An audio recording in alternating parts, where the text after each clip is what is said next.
Now you're talking, baby. This is a subject that I can talk about all day long. You're barking up the right tree with that question. I've got to tell you something. It's probably my reason for living right now. I'm not married. I don't have any kids. I'm disabled. This is where I put all my focus. And if you want to talk about the enemy, and you want to talk about the enemy's game plan, let me tell you something. You can go very easily to Mark 3:25 is the verse where Jesus says, a house divided against itself cannot stand. Well, this is what the enemy, in my opinion, this is the enemy's game plan. This is Satan, the Antichrist. This is his game plan, is to divide us. Now, let me explain how we respond to this in kind of a roundabout way, okay? I'll start off with Plato's Republic, 375 BC. So 4 centuries before the birth of Christ, they're dealing with the same exact thing we're dealing with right now. Plato, he writes his magnum opus. It's what they call a Socratic dialogue. Today we would call it a self-help book. But in it, he talks about Socrates' cave. There's a whole section devoted to it. Socrates' cave goes like this. Say the elite, they want to control the citizens. So what they do is they stick them in a cave. All the citizens are in this cave. At that point, they scare them into staying into the cave. They treat them like a commodity. They treat them like the wheat growing in the field. When they need them, they use them, they exploit them, okay? So they keep them in this cave, and the way they keep them there is they scare them. They say, hey, you don't want to see what's going on out here, it's scary. And they cast shadows onto the wall of the cave to scare everybody. And what Plato is getting, the point he's trying to make is, it is the job of the philosopher to look outside the cave and tell the people inside what's really going on. And if you will give me just a moment, this is the Stephen Rabbit Ode to Plato.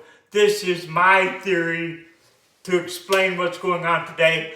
And I call it, remember you're hearing it here first on this show, The Conquest of Germanicus.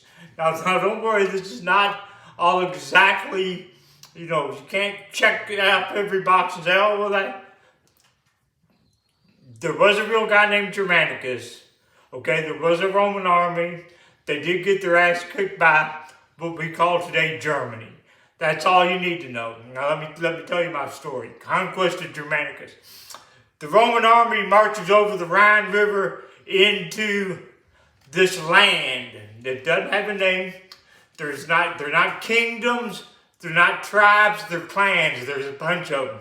And these crazy motherfuckers run out of the woods and kick the Roman army's ass. So they go back across the Rhine. They lick their wounds. They figure out how we're going to beat these bunch of maniacs. And what they do is they send envoys with cash and arms. And they go to every single clan leader. They say, hey, we're the Roman army. We're going to win. Well, all we want is a king. We want to establish a king in this territory. That way you pay us a little tribute. You get to be king of all this land.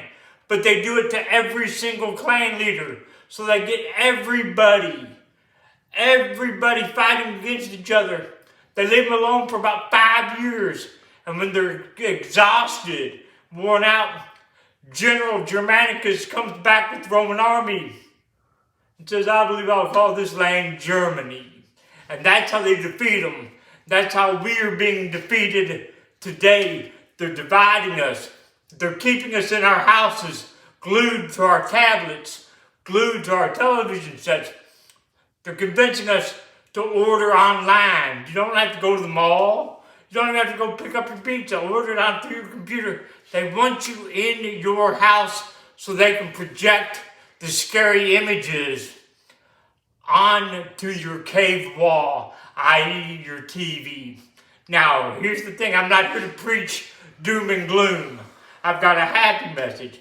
We're a lot more together than we are separated. And if you want proof of this, all you have to do is go to, you can type it in on your phone right now into a search engine. It's the 2019 March for Life time-lapse version.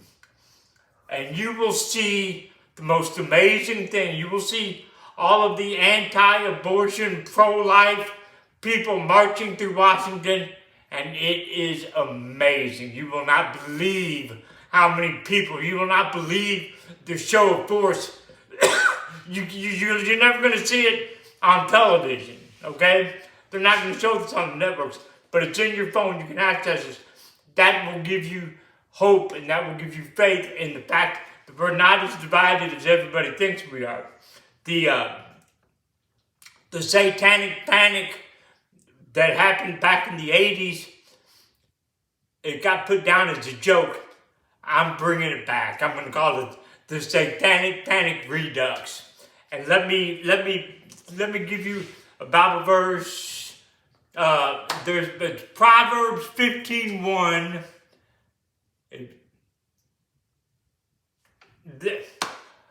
A soft answer turns away wrath, but a harsh word stirs up anger. Here's the thing. You're about to go into battle with these people that are doing this to you, with the brainwash, the people that like staying at home, people that don't believe in God. You're about to do battle with them. But like Proverbs 15:1 says, a soft answer turns away wrath. They're going to come at you. They're going to be spitting fire as they come at you. But it's not our job to defeat them. It's our job to defeat evil. They're our brothers. We unify everybody. All the human beings, we unify them. That's our goal. It's not our goal to break things apart. It's our goal to bring everybody together. So remember, a harsh word will stir up anger. We don't want to stir up. Blessed are the peacemakers.